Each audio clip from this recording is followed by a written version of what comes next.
made a mint. But it's the first time the name Vancouver is actually used in connection with this place.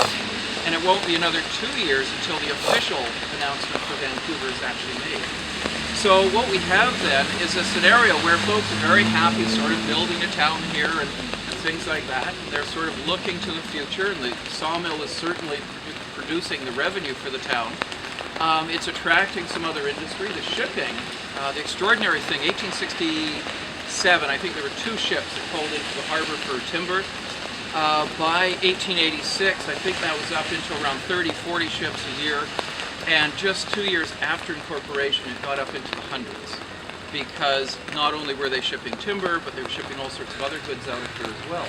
So the rise of this area was really quick. It went very, very fast. So what happens down here then is that folks are quite comfortable building their little town, and it's a very crude little town on the shoreline. The announcement that the railroad is in fact coming down this end of the creek sends everybody into a great sort of, oh my goodness. And there's real estate speculation everywhere. And so in 1886, when you walk down Carroll Street, walk down a fairly crude Cordova Street or Water Street, you would find 3 markets. One that sold game, essentially, that was shot in the forest around here. They did a nice line of ducks and various other things. There was a couple of other folks that sold, there was one guy that produced cattle for meat out in the Mount Pleasant area, so he sold some stuff there. And there was a fruit dealer, and the rest of them, 15 real estate agents. So this notion that we talk real estate all the day in the modern Vancouver, now right from day one. And so this early town then really got its start on the resources and real estate selling the future. And so that's kind of where we're. Can you also remind people that this was a settlement? Or oh yeah, we're getting there. Okay, great. We're getting there. So all of this then leads to this great future of the metropolis. And one of the extraordinary things that sort of defines what we have as the city of Vancouver is that even the first folks that showed up here thought that this was going to be a great metropolis, and they talked about it in those terms.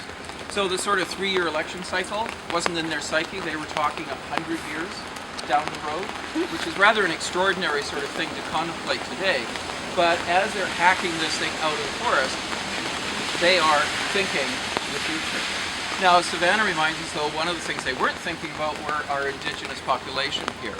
And so one of the interesting things about the 2 things that actually get Vancouver off the ground is that they chose First Nations sites to do it on. When the Hastings Mill was looking for a site to set up, they initially chose Stanley Park. And so when you go into Stanley Park and you go down to Brockton Oval and Brockton Point, it's that big, huge clearing. Well, that was cleared because that's where the sawmill was going to go.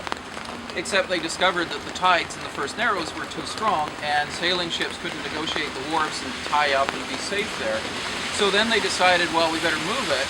So as they come down the inlet, the first and open spot that they find is a point of land at roughly today's Dunlevy Street, and that was Kumkumale, which was a grove of maple trees, and it was a summer camp for many of the local Squamish and Musqueam in this area, and that's what they chose for the sawmill site. So there's the first one. And then just down here, this was also a clearing and was also used by First Nations, and that's where Jack found the beach and the clearing on the beach, and so that's where he sets things up. And so that's the first thing we do is push the folks out to the margins and then get on with building Vancouver. So what we're going to do is avoid Water Street this morning just because it's really noisy. We'll come back out to Water Street on the other loop where we're going that way and into Blood Alley Square.